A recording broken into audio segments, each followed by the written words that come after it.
Yes, my name is Anthony Lewis Warrior. I was born in Pawnee, Oklahoma, and it was 1976. Currently, right now, I'm a HR director for the Nebraska Indian Community College. I also run my own consultation business with food sovereignty projects.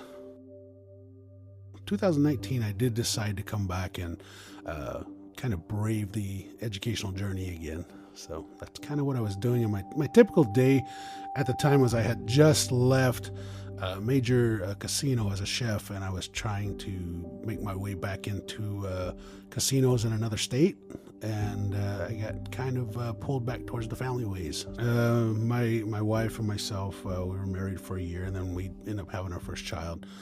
And taking a step out of the casino was a big change from being the workaholic, then concentrating on a new daughter, which I barely saw. I barely saw her for the first year of her life, and kind of came to a standstill except for the realization that that's what she needed, for that developmental years. So the staying point was seeing that my mother had, she aged, and seeing some of the struggles of maintaining daily life on a farm, and just kind of being asked if it would be any option for me to kind of stay around with my family. And I knew her intentions also was to keep my wife and child grounded while I was trying to rule the world.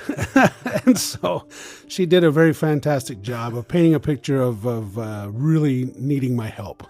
And then I did get talked into from my very loving wife that you're too smart not to have a degree, and so looking back into the educational process was just another reason for me to kind of keep my feet grounded so that I could have something to show my child at the time, So right before that, really saying we're going to be heading to Washington State to go interview for a chef position. And I had already been informed to come up there and to do it, and I just needed to set the date. So that couple weeks of really sitting still, I was ready to jump and just go, even if my wife and child was going to stay there with my mother while I went and did this adventure. And then right at that, probably about the 1 month period, my wife revealed to me that during the year that I was working with the child, of us just being married and bringing a child up and me leaving before she's awake and coming home when she was already asleep, she revealed to me that, she thought about leaving me within that time. And that's another mark where you say, I'm not going to fail because that's not what I do. So that would have been one of the most dramatic turning points for me during that time of figuring out what I needed to do. There are people who care for you, and they're constantly worried about you. And then looking over at your 1-year-old daughter and saying, listen, you've got to make more time for this person. You've got to be there because you don't need to be the absent father. And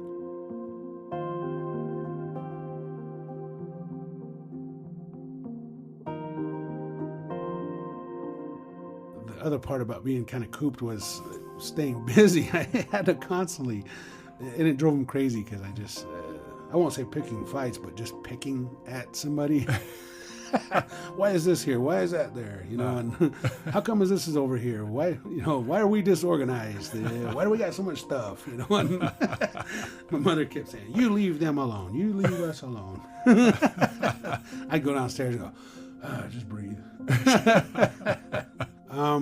But on the other side, one thing that keeps me sane in today's world is I actually do catering. I still cater quite a bit. That's my passion. That's my drive. The HR work is the psychological side. That's the part that I value, being have that self-worth. But if I had to quit catering, cold turkey, I'd probably be having the twitches, and my family would be probably more miserable with me around. And I'm still a workaholic, but I'm learning that balance a lot better than when I did. And honestly, every time I used to cater, it was for my own glory. It was for my worth. But now, every time I pick up a gig, I'm excited to do it because that adds to my family. Support for Facing a Changed World an oral history of the COVID-19 pandemic, comes from the Margaret Ann Martin Everest Foundation, the Kind World Foundation, Humanities Iowa, the Friends of Siouxland Public Media, and listeners like you.